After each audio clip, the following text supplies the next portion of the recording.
తరువాత పెద్దలు అచ్చెన్నాయుడు గారు మాట్లాడతారు. అధ్యక్ష, 16వ శాసనసభకి శాసనసభాపతిగా, అందులో మా ఉత్తరాంధ్ర జిల్లాల నుంచి 5వ శాసనసభాపతిగా ఎన్నికైనందుకు తెలుగు ప్రజల తరపున, ముఖ్యంగా ఉత్తరాంధ్ర ప్రజల తరపున, తెలుగుదేశం పార్టీ తరపున హృదయపూర్వకంగా మీకు అభినందనలు తెలియజేస్తున్నాను. స్వాతంత్రం వచ్చిన తర్వాత 37 సంవత్సరాలు కొన్ని వర్గాలకే పరిపాలన పరిమితమైనటువంటి సందర్భంలో 1982వ సంవత్సరంలో విశ్వవిఖ్యాత నట సార్వభౌములు నందమూరి తారక రామారావు గారు తెలుగుదేశం పార్టీ స్థాపించారు. స్థాపించిన రోజే ఈ పార్టీ బడుగు బలహీన వర్గాల పార్టీ, అందులో బలహీన వర్గాల పునాదులపైన పుట్టిన పార్టీ అని చెప్పి ప్రకటించడమే కాకుండా డే 1 నుంచి బలహీన వర్గాలకి ఆ అవకాశాన్ని ఇచ్చిన విషయం ఒక్కసారి గుర్తు చేస్తున్నాను. అందులో భాగంగానే బలహీన వర్గాలకు చెందినటువంటి అయ్యన్న పాత్రుడు గారు అతి చిన్న వయసులోనే శాసనసభకి అవకాశం ఇచ్చినటువంటి నాయకుడు ఎన్టీ రామారావు గారు తెలుగుదేశం పార్టీ అని చెప్పి బలహీన వర్గాల వ్యక్తిగా గర్వంగా చెప్పదలుచుకున్నారు. మీరు 42 సంవత్సరాల సుదీర్ఘ రాజకీయ ప్రయాణంలో అనేక పదవులు మీరు చేశారు. కానీ ఒక్కరోజు కూడా ఆ రోజు ఎన్టీ రామారావు గారి మాట కానీ, ఈరోజు చంద్రబాబు నాయుడు గారి మాట కానీ జవదాటకుండా పార్టీ ఏ ఆదేశాలు ఇచ్చినా, పార్టీ ఏ అవకాశం ఇచ్చినా దానిని సద్వినియోగం చేసుకొని మీరు పాలన అందించారు తప్ప ఇంకొకటి లేదు అని చెప్పి మీకు తెలియజేస్తున్నాను. 7 సార్లు ఎమ్మెల్యేగా గెలిచారు, 4 సార్లు మంత్రిగా చేశారు. అందులో ఇంకొక విషయాన్ని శాసనసభకు చెప్పాలి. పార్టీ ఆదేశం ప్రతి ఒక్కరికి శిరస వహించాలనేది నా అభిప్రాయం. 1996లో నాకు బాగా గుర్తు, అప్పుడే నేను ఇంకా ఎమ్మెల్యే కాలేదు.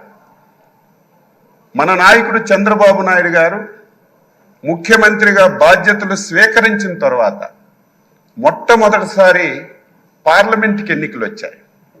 ఆ సమయంలో తమరు మంత్రిగా ఉన్నారు. ఆ రోజు అధ్యక్షులుగా, ముఖ్యమంత్రిగా చాలామంది మంత్రులకి మీరు ఎంపీలుగా పోటీ చేయండి అని రిక్వెస్ట్ చేస్తే చాలామంది దాన్ని ఒప్పుకోలేదు, మంత్రి పదవి వదిలి వెళ్ళడానికి.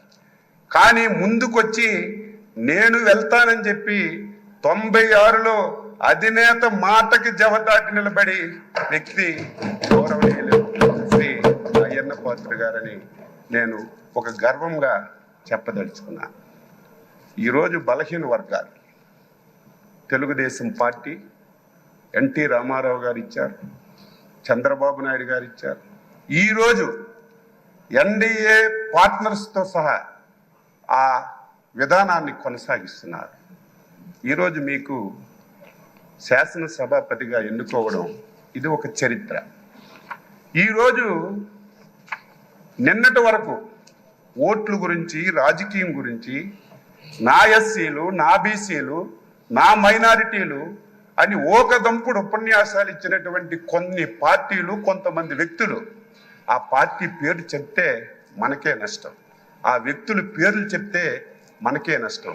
అటువంటి పార్టీలు ఒక బలహీన వర్గాలకు చెందిన వ్యక్తిని ఎన్డీఏ ఆ స్థానంలో కూర్చోపెడితే ఈ ఘట్టాన్ని చూడడానికి కూడా ఇష్టం లేనటువంటి పార్టీలు, నాయకులు ఈరోజు రాష్ట్రంలో ఉండడం బాధ కలుగుతుందని ఈ సందర్భంగా తెలియచేస్తున్నాను. మీరు చాలా పోర్ట్ఫోలియోలు చేశారు. ఏ పోర్ట్ఫోలియో చేసినా ఆ పోర్ట్ఫోలియోని వన్ని తీసుకొచ్చారు. ఆ పోర్ట్ఫోలియోల ద్వారా ఈ రాష్ట్రానికి ఎనలేనటువంటి మేలు చేశారు. గత శాసనసభ ఇప్పుడే మా అధ్యక్షులు వారు పవన్ కళ్యాణ్ గారు, లోకేష్ బాబు గారు అందరూ చెప్పారు, ఆంధ్రప్రదేశ్ చరిత్రలో 2019-24 శాసనసభ ఒక దుర్మార్గమైనటువంటి సభ. ఆ సభలో నేను కూడా సభ్యుడిగా ఉన్నాను.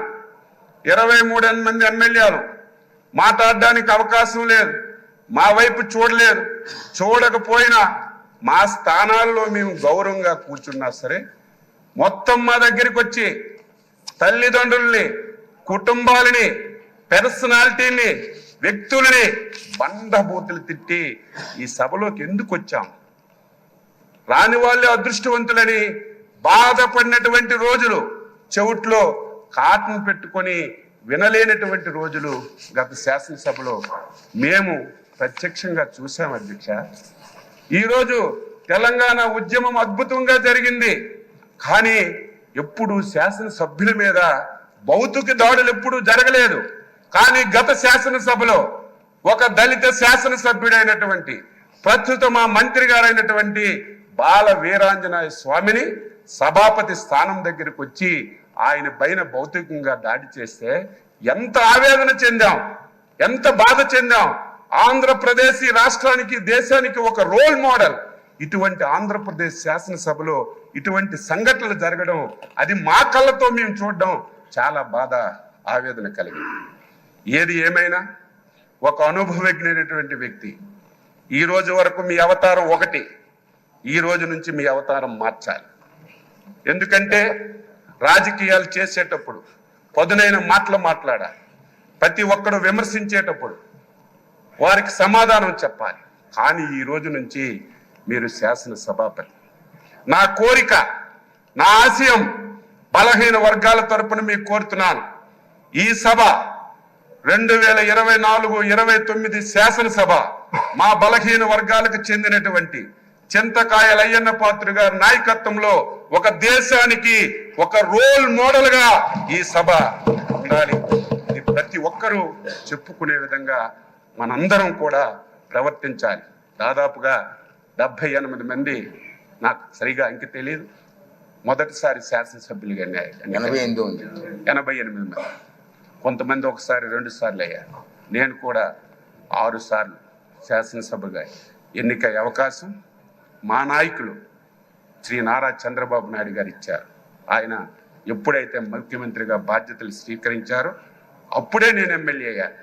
నేను కూడా సభ్యులందరికీ కోరుతున్నాను, ఎవరమైనా సరే కొంతమంది వ్యక్తుల పేర్లు ఈ శాసనసభలో వినడానికి వీలు లేదు, పార్టీల పేర్లు ఎక్కర్లేదు.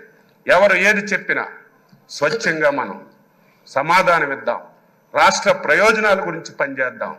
ఈ పార్టీ మీద ఒక అచంచలమైన విశ్వాసంతో, ఎన్డీఏ మీద ఒక అచంచలమైనటువంటి ఒక నమ్మకంతో ఒక మ్యాండేట్ ఇచ్చారు.